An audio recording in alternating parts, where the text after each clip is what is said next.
ఒకప్పుడు సినిమా అంటే అందరికీ తెలిసే ఉంటుంది. శ్రీరెడ్డి పవన్ కళ్యాణ్ పవన్ కళ్యాణ్‌ని, చిరంజీవిని అంతేకాకుండా అప్పుడు కొన్ని పర్సనల్ సురేష్ బాబు ఆ కొడుకు ఏదో శ్రీరెడ్డిని మోసం చేశాడు అని చెప్పి అప్పుడు శ్రీరెడ్డి కొంచెం ధర్నా చేయడము సినిమా ఇండస్ట్రీ దగ్గర.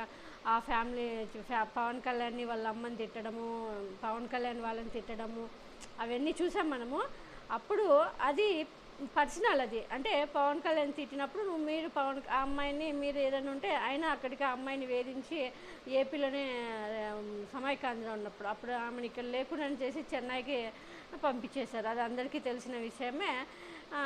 ఆ విషయంలో పవన్ కళ్యాణ్ ఫిలిం ఛాంబర్కి 20 మంది లాయర్లతో వెళ్ళి అక్కడుండే శివాజీ రాజాని బెదిరించేసి అక్కడుండే అంటే అక్కడ ఫిలిం ఛాంబర్లో ఉండే వాళ్ళని బెదిరించి 20 మంది లాయర్లతో వెళ్ళారంటే ఊగిపోతూ కోపంతో మిమ్మల్ని మీరు ఇమ్మీడియట్గా సురేష్ బాబుకి రాఘవేంద్రరావుకు ఫోన్ చేయి అంటే సురేష్ బాబు లేరు, బెంగళూరులో ఉన్న రాఘవేంద్రరావు కూడా లేరు అంటే ఇమ్మీడియట్గా రమ్మంటే వాళ్ళు మాకు కుదరదు, ఎక్కడో ఉన్నారంటే ఊగిపోతూ కోపంతో అసలు ఆ ఇష్యూ అక్కడుండే శివాజీ ఆయన చెప్తున్నారు అసలు ఏం సంబంధం సినిమా ఇండస్ట్రీకి ఈ ఫిలిం ఛాంబర్కి మీరు దానికి ఏంటి సంబంధం, అది మీ పర్సనల్, వాళ్ళు మిమ్మల్ని అంటే మీరు వాళ్ళకి సమాధానం ఇచ్చుకోండి, ఫిలిం ఛాంబర్కి దానికి సంబంధం లేదు అంటూ మేము చెప్పానంటూ కూడా తను ఒక ఇంటర్వ్యూలో చెప్పారు. వినండి. అప్పటికే ఎంత డామినేట్ చేశాడో.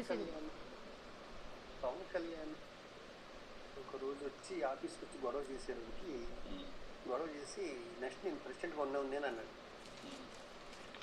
మంచి దగ్గర రెస్ట్ తీసుకుంటాను అన్నాడు.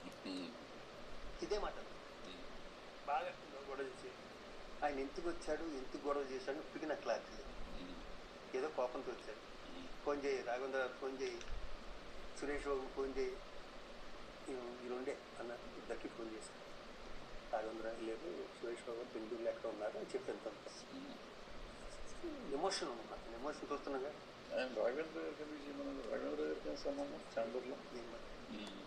నాకు అన్యాయం జరిగింది, దీనికి తీర్పు ఎవరు చెప్తారు అంటే మూవీ ఆర్టిస్ట్కి సంబంధం ఉంటుంది, ఛాంబర్కి సంబంధం ఉంటుంది, ప్రొడ్యూసర్ కౌన్సిల్ సంబంధం ఏదైనా పర్సనల్. నన్ను ఎవరో తిట్టారు, నన్ను తిట్టారు, నేను భరద్వాజ తిట్టాను, నేను భరద్వాజ తీసుకోను. దానికి ఛాంబర్ మూవీ ఆర్టిస్ట్ ఏం చేస్తుంది నాకు తెలిసిన నాలెడ్జ్ అది. ఒక 20 మంది లాయర్ని తీసుకొచ్చారు. పవన్ కళ్యాణ్ విన్నారుగా.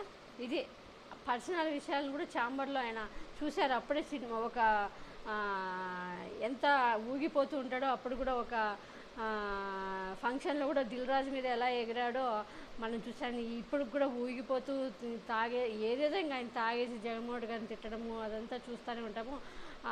అప్పటికి కూడా అలాగే ఫిలిం ఇండస్ట్రీలో అలాగే అట్లా ఊగిపోతూ లాయర్లు కొవ్వు డబ్బులు ఉన్నాయి, అహంకారం అనమాట. వీళ్ళందరినీ శాసించాలని చూస్తారు అందరినీ.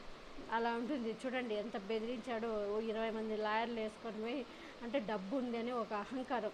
దేవుడు ఇలాంటి వాళ్ళకి బాగా ఆల్రెడీ బుద్ధి చెప్పాడు. 2 చోట్ల నిలబడి 2 చోట్ల ఓడించాడు. ఈసారి ఇంకా చిత్తుగా దేవుడు ఓడించబోతున్నాడు పవన్ కళ్యాణ్.